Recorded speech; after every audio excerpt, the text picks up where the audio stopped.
choisis la vie, te reste-t-il des dégoûts?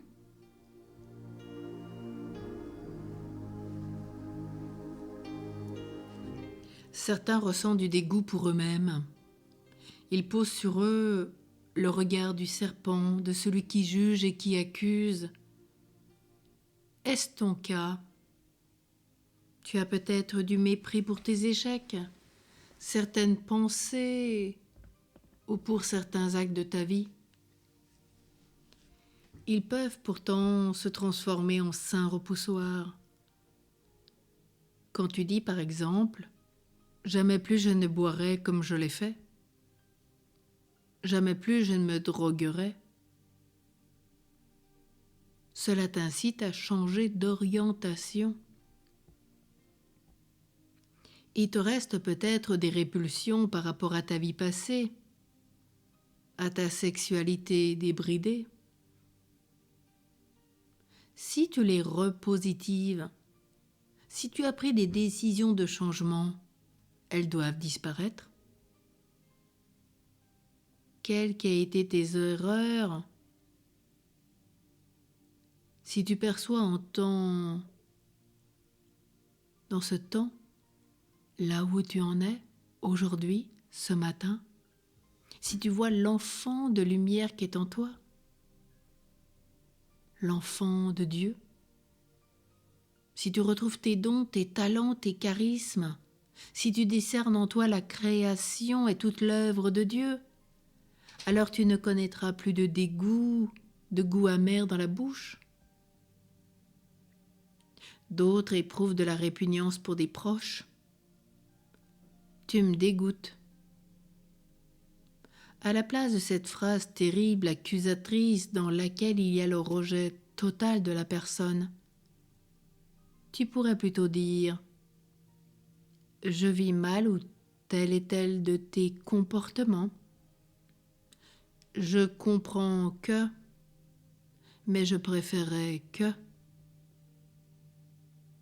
Si ta répulsion à l'égard de quelqu'un est physique parce qu'il se néglige et que tu es incommodé par son odeur, tu peux essayer de l'amener avec infiniment de délicatesse à avoir une hygiène plus rigoureuse.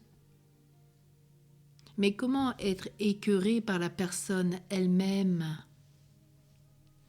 N'y a-t-il pas là une grossière erreur d'appréciation? Pourrais-tu transformer tes dégoûts en goût de la vie? C'est bien ce qu'a vécu saint François d'Assise dans sa seconde conversion. Il est passé sa conversion du dégoût au goût, et c'est ce qu'on peut souhaiter à chacun. Tu sais qu'un jour il se promenait à cheval aux environs d'Assise, et voici qu'il rencontra un lépreux.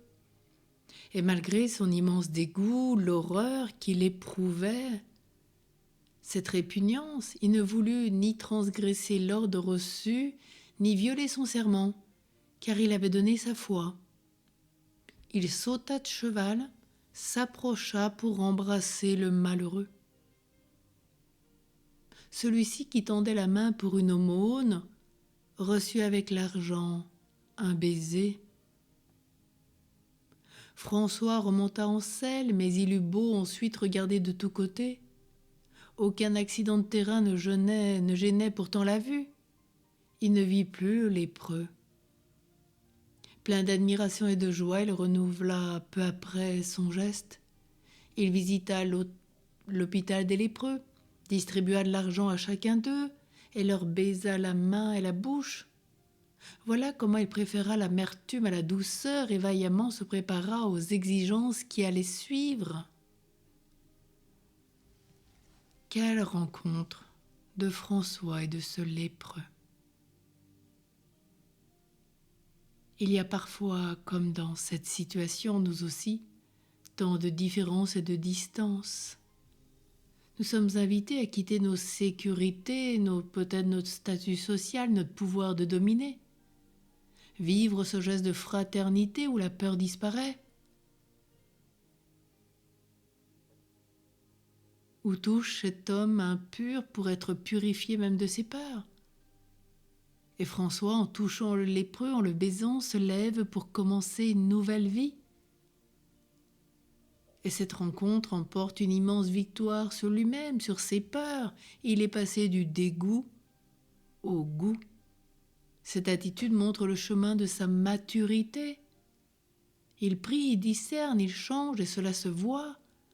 La purification intérieure de cette conversion, de ce comportement qui a été bouleversant pour sa vie. À présent, il passe des gestes. Et apprenant en embrassant le lépreux, il apprend à le connaître et donc à l'aimer. Puissions-nous, comme François d'Assise, passer du dégoût au goût. Merci Saint François d'Assise de nous aider dans ce chemin.